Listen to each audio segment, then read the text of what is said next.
Senator Paul has already kicked off a busy series of campaign stops. He joins me tonight from South Carolina. Great to see you, Senator. Thank you for being here. So let's start with Charles Krauthammer, because he is beloved by so many in the Republican Party. And people say, if I have to choose between Charles and Rand Paul, who do I side with?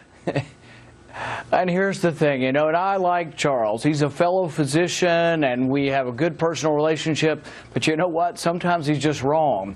And what I would say the reason he's wrong is that if you look at who's closest to President Obama on foreign policy, it would be the people who have supported his policies, like the war in Libya. And I think the neocons, both in our party, have been very close to President Obama on all of these issues. The only place that they have differed is in degrees. I've been the one who opposed the war in Libya. I was the one opposed to Obama bombing in Assad when the beginning of the Syrian conflict began. I was the one opposed to Obama's arming of the Syrian rebels, of the Islamic rebels. See, the neocons have been in favor of all of these things, and they're actually much closer to President Obama than I am. Is he a neocon? I've opposed Is Charles President Obama on almost every major foreign policy. Excuse me? Is Charles a neocon? I missed that.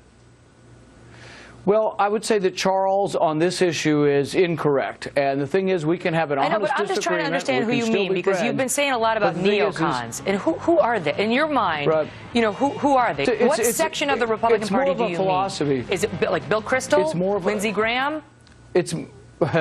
It's more of a philosophy, and they will know when you talk about them. They will know who they are. But the reason I don't choose to bring up names is I don't want to make this about personalities. But there's a philosophy of neoconservatism, and I think they were wrong in Libya. And I think that we are less safe as a nation. When you say that, I mean, this is you have to fight before you can fight for any general election against Hillary Clinton, who I know you've been remarking on. You have to win the GOP nomination. And can you do it by alienating what was, at least as of a few years ago, said to be about 10% of the GOP, which is neoconservatives? Well, yeah, but here's the thing, Megyn. I didn't start this. It's not my choice to start out by having a war with Republicans. But I will tell you, for example, in polling in Iowa about 2 months ago, they asked the question, do you favor Rand Paul's foreign policy of being less involved, or do you favor John McCain's policy of being more involved, intervening more in war around the world? And it's actually pretty evenly split. About half of Republicans think, yeah, John McCain's always right and we should have troops in 15 countries and be at war continuously. But about half the party says, you know what, Rand Paul has a point. Sometimes we get involved and it actually backfires on us. I think Libya is an example of that. And I think had we toppled Assad, ISIS would have been stronger. And I think our arming of the Islamic rebels in that civil war has allowed ISIS to go stronger. I think it's inadvertent. The response to that is we got in too late. We started arming at a time when the wrong people had taken over, but let me make the comment. The people that you're criticizing say, excuse me, let me ask the question. The people you're criticizing say we should have been arming those rebels. The decision to arm the rebels was not the wrong one. It just should have happened earlier, while it was, the sort of doctors and the lawyers, and not yet the radical Islamists. Right. Right, but the truth of the matter is that's incorrect. In 2013, we put 600 tons of weapons in there. There was no dearth of weapons going in there. The problem was we were putting weapons in there. Saudi Arabia was, Qatar was, but it was indiscriminate. And the weapons were flowing to al-Nusra. They were flowing to so-called moderates. But a CIA analyst put it this way. He said, the only thing moderate about the rebels in Syria is their ability to fight. Our American arms went very quickly to ISIS. The Saudi Arabian arms went to ISIS. ISIS is strong today because they're fighting with Western arms. What are we going to do about tragedy? Because the one thing that, the thing that I've heard, like this week we had General Michael Flynn, retired General Michael Flynn on the program. And he used to run, up until July, the Defense Intelligence Agency. And he and General Jack Keane and some other top military experts have said, we're not talking all military. Nobody's saying it's an all-military battle. But when it comes to fighting radical Islam, we're going to have to be more aggressive. We're going to have a multifaceted approach. And yes, it's going to include boots on the ground, and it's going to include a strong, robust military option. Do you agree with that? A lot of it. As far as the boots on the ground, though, I would say that the boots on the ground need to be Arab boots on the ground. Ultimately, civilized Islam is going to have to rise up and be part of this. I think the Jordanians have been provoked enough that they will put boots on the ground. I think the Saudi Arabians need to step up. And I want to see battalions where thousands of Saudi Arabians are marching at the front of the battalions. Because frankly, the Saudi Arabians have been a big part of this problem over time. I think the Qataris need to be fighting at the front lines. The Kuwaitis need to be at the front lines. The Turks need to be at the front lines. Let's talk but you've got to have Arab boots on the ground. Let's talk about the rollout of your campaign, because you've already taken a hit for your behavior in a couple of interviews. Now, I'm going to get to this is twofold for me. Some are saying that it's a woman issue. Some are saying it's just a sort of behavior issue for a presidential candidate. I want to show the audience what we're talking about and get you to respond. Stand by. You once said Iran was not a threat. Now you say it is. You once proposed ending foreign aid to Israel. You now support it, at least for the time being. And you once offered to drastically cut. Once drastically wanted to cut defense spending, and now you want to increase it 16%. So I just wonder if you've mellowed out. Why don't we let me explain instead of talking over me, okay? Before we go through a litany of things you say I've changed on, why don't you ask me a question? Have I changed my opinion? Have you changed your opinion? Better way to approach an interview. Okay. No. Is Iran still not a threat? No. Listen, you've editorialized. Let me answer a question. You ask a question and you say, have your views changed, instead of editorializing and saying my views have changed. Senator, I'm sure you know that most of the research on this indicates that these actually cost more money over the long term than they save.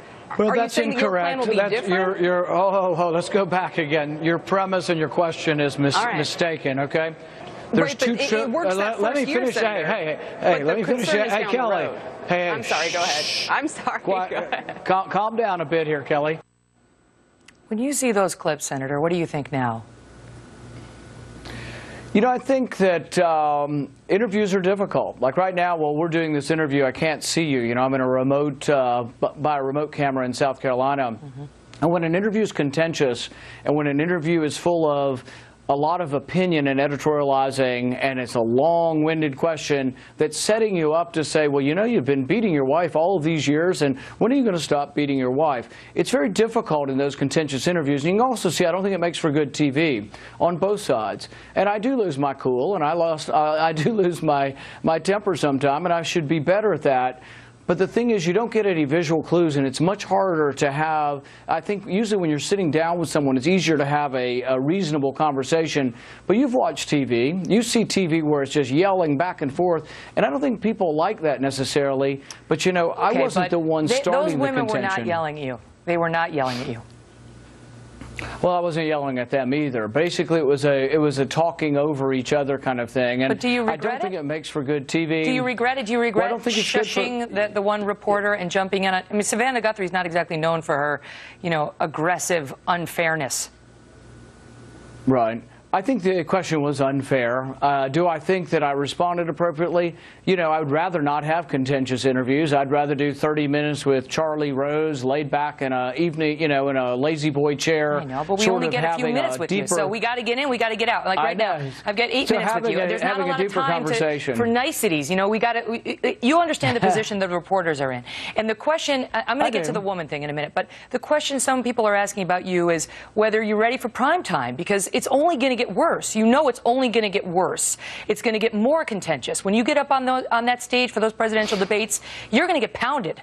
It's going to be ugly. That's the way the process works now. And folks, and you told Hannity last night you can't get overly emotional. Did you get overly emotional? But I think also that people want someone who will stand up and not just roll over and take it. You remember Reagan when he said, I paid for the microphone, I'm going to speak my piece? So I think people do want, on occasion, they feel like, for example, like in the debates the last time, some of us wanted Romney to be tougher against Obama after Benghazi. I'm not going to lay down and let Clinton talk over me. But the audience has got to be with you if you're going to do it. They've got to be with you. Yeah. And there's a real question about whether you're pulling this trigger too early in these interviews and whether you're alienating people by being too defensive. Media, we ask questions that are sometimes stupid, sometimes unfair. Your job as the politician is to give the answer you want to give and try to use your time on, you know, the national airwaves to make your points, right? I mean, people are accusing you now of being too thin-skinned. Well, I think we could all get better. I mean, I'm not perfect, and you know, we try to do this starting from 7 in the morning till 10 at night some nights. But the thing is that contentious interviews are not one-sided in the sense that, oh, it's all my fault that there's a contentious interview. If people start out and basically start out with mischaracterizing your position and then saying, well, defend why you've changed your position, when in reality the question should be, did I change my position? Because on all three questions my answer is no, I didn't change my position. So it's a question, but if you start out and you make it a conclusion, then you're writing op-eds, and then you should be in a different business. Well, I'll tell you this. Chuck Todd came out and said you have to be careful because you attacked two prominent female interviewers. The Guardian said you were condescending to female reporters, and I, as a female reporter, will say to Chuck Todd in The Guardian, we don't need your help. Savannah Guthrie doesn't need your help. Kelly Evans doesn't need your help. And you are entitled to push back on the interviewer just as much as you would if it were a man. So these male commentators can butt out. We can give as good as we get. But the thin skin question, whether it's a female or a male reporter, that one I say is fair. I'll give you the final word, sir. I think it is, and I mean, to say anything, can I do better? Yes. Am I sometimes thin-skinned? Yes. But am I equal opportunity? I mean, I had a tiff with a male reporter today, so it has nothing to do with sexuality. When I think of doing an interview with you, I don't think whether you're a man or woman. I think of an intelligent person that's going to ask me questions. I don't think of who the person is that's asking the question. I know that. Here we had a robust back and forth, and I know you'll come on the program again. I mean, people, to me, it's ironic that the people trying to step in and protect these female interviews are themselves being sexist, while they're suggesting that you were sexist because you didn't kowtow and you weren't polite enough to your female interviewer. So there's my 2 cents on it. I'll let you go on that note. Senator, great to see you.